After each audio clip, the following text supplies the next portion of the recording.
آج جس موضوع پر ہم بات کرنے والے ہیں وہ ایک بہت ہی اہم تجزیہ ہے۔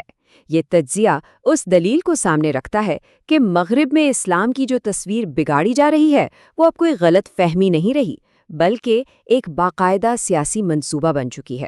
آئیے ذرا گہرائی میں جا کر سمجھتے ہیں کہ اس دعوے کے پیچھے کیا حقائق ہیں۔ تو دیکھیں، بات بالکل سیدھی اور صاف ہے۔ یہ کوئی اتفاقی معاملہ نہیں ہے، بلکہ ایک سوچی سمجھی مہم ہے جسے ہر طرح کے وسائل، پیسہ، میڈیا اور سیاسی پشت پناہی حاصل ہے۔ اچھا، تو یہاں جو سب سے اہم بات سمجھنے والی ہے نا، وہ یہ ہے کہ ماخذ کے مطابق یہ معاملہ اب جہالت یا کلچرل مس انڈرسٹینڈنگ سے بہت آگے نکل گیا ہے۔ اب یہ ایک جان بوجھ کر چلائی جانے والی مہم ہے جس کا ایک خاص مقصد ہے، اور وہ مقصد ہے اسلام کی ایک مخصوص من چاہی تصویر دنیا کو دکھانا۔ تو سوال یہ اٹھتا ہے کہ بھئی اس سب کے پیچھے ہے کون؟ اور یہیں پر بات دلچسپ ہو جاتی ہے۔ ماخذ بتاتا ہے کہ اس میں صرف اسلام کے روایتی مخالفین ہی شامل نہیں ہیں، بلکہ حیران کن طور پر کچھ عرب کردار بھی ہیں، خاص طور پر وہ حلقے جن کا تعلق متحدہ عرب امارات سے ہے۔ اچھا، تو یہ لوگ اپنا کام کرتے کیسے ہیں؟ اس کے لیے خاص اسٹریٹجی ہے، ایک حکمت عملی، جسے ماخذ کہتا ہے متبادل اسلام کی حکمت عملی۔ آئیے ذرا اس کو سمجھتے ہیں کہ یہ ہے کیا۔ دیکھیں، یہ پوری اسٹریٹجی نا دو سیدھے سادھے سٹیپس پر چلتی ہے۔ پہلا قدم کیا ہے؟ اسلام کو زبردستی انتہا پسندی کے ساتھ جوڑ دو۔ اس سے کیا ہوتا ہے؟ مسلمانوں سے ان کے دین کی نمائندگی کا حق ہی چھن جاتا ہے۔ اور پھر آتا ہے دوسرا قدم۔ جب یہ خلا پیدا ہو جائے تو اس میں ایک نام نہاد متبادل اسلام کو مغربی دنیا کے سامنے پیش کرو، اسے مارکیٹ کرو۔ اور یہ جو فرق ہے نا، وہ یہاں بالکل صاف نظر آتا ہے۔ ایک طرف ہے اصل اسلام، جو ماخذ کے مطابق ایک اخلاقی کمپس کی طرح ہے، جو ظلم کے خلاف آواز اٹھاتا ہے اور مظلوم کے ساتھ کھڑا ہوتا ہے۔ اور دوسری طرف ہے یہ گھڑا ہوا متبادل اسلام، جو بالکل کھوکھلا، بے ضرر، سیاسی طور پر حکم ماننے والا اور ہر طرح کی ناانصافی پر چپ سادے رہنے والا ہے۔ تو یہاں آ کر ایک بہت بڑا سوال ذہن میں آتا ہے۔ اگر اس پوری مہم کا مقصد، جیسا کہ یہ لوگ کہتے ہیں، انتہا پسندی سے لڑنا نہیں ہے، تو پھر اصل ٹارگٹ کیا ہے؟ کس چیز کو نشانہ بنایا جا رہا ہے؟ اور اس کا جواب ماخذ کے مطابق بہت صاف اور سیدھا ہے۔ اصل ہدف دہشت گردی نہیں، بلکہ آزاد سوچ ہے۔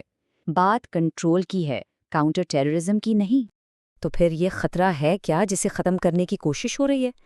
یہ وہ اسلام ہے جو لوگوں کو ایک اخلاقی سمت دیتا ہے، جو انہیں با اختیار بناتا ہے، ایک ایسا اسلام جو ناانصافی پر سوال اٹھانے کی ہمت دیتا ہے اور مظلوموں کے ساتھ کھڑا ہوتا ہے۔ ظاہر ہے ایسی سوچ کو آمرانہ طاقتیں ہمیشہ اپنے لیے خطرہ ہی سمجھیں گی۔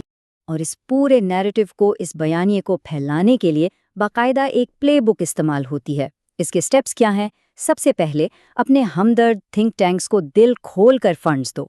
پھر خاص میڈیا چینلز اور ویب سائٹس لانچ کرو۔ اس کے ساتھ ساتھ بڑی بڑی چمکتی دمکتی کانفرنسیں کرواؤ۔ اور آخر میں کچھ چنی ہوئی آوازوں کو آگے بڑھاؤ جو اس من گڑھت اسلام کی وکالت کریں۔ تو یہ سب کچھ کیوں کیا جا رہا ہے؟ ظاہر ہے اس کے پیچھے گہرے سیاسی مقاصد ہیں۔ ماخذ کے مطابق 3 بڑے گولز ہیں۔ پہلا، مغربی طاقت کے مراکز کو خوش رکھنا۔ دوسرا، اپنے ملک کے اندر آمرانہ پالیسیوں کے لیے جواز پیدا کرنا۔ اور تیسرا، کسی بھی قسم کی آزاد اسلامی یا اخلاقی آواز جو آپ سے اختلاف کرے، اسے مجرم بنا کر پیش کرنا۔ لیکن اس سب کی ایک قیمت ہے، ایک انسانی قیمت۔ اور یہ قیمت کون ادا کرتا ہے؟ مغرب میں رہنے والے عام مسلمان۔ دیکھتے ہیں کہ ان کی زندگیوں پر اس کا کیا اثر پڑتا ہے۔ اور اس مہم کے جو نتائج ہیں نا، وہ بہت سنگین ہیں۔ یہ کوئی چھوٹی موٹی بات نہیں ہے۔ جیسا کہ یہاں دکھایا گیا ہے، اس کے سیدھے 3 بڑے اثرات ہیں۔ اسلاموفوبیا بڑھتا ہے، مسلمانوں کی مذہبی آزادیوں پر پابندیاں لگتی ہیں، اور ان کی شناخت پر ہر وقت ایک شک کا سایہ منڈلاتا رہتا ہے۔ اور یہ سب کچھ ہوتا ہے انتہا پسندی کے خاتمے کے نام پر۔ تو اس ساری صورتحال کو دیکھنے کے بعد ماخذ آخر میں اسلام کے اصل جوہر کا ایک بہت ہی مضبوط دفاع پیش کرتا ہے۔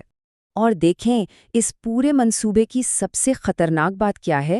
وہ یہ ہے کہ یہ حملہ باہر سے نہیں بلکہ اندر سے کیا جا رہا ہے۔ یہ لوگ وہی زبان، وہی ثقافتی نشانیاں اور وہی مذہبی الفاظ استعمال کرتے ہیں تاکہ ان کے حملے کو ایک طرح کی لیجیٹیمیسی مل سکے، ایک جواز مل سکے۔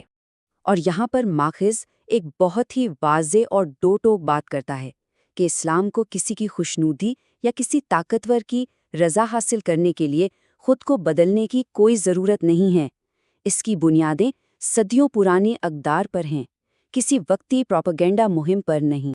اور اس پوری بحث کو سمیٹنے کے لیے ماخذ آخر میں قرآن پاک کی ایک آیت پیش کرتا ہے جو ایک گہرا روحانی پیغام دیتی ہے اور ہم سب کو سوچنے پر مجبور کرتی ہے۔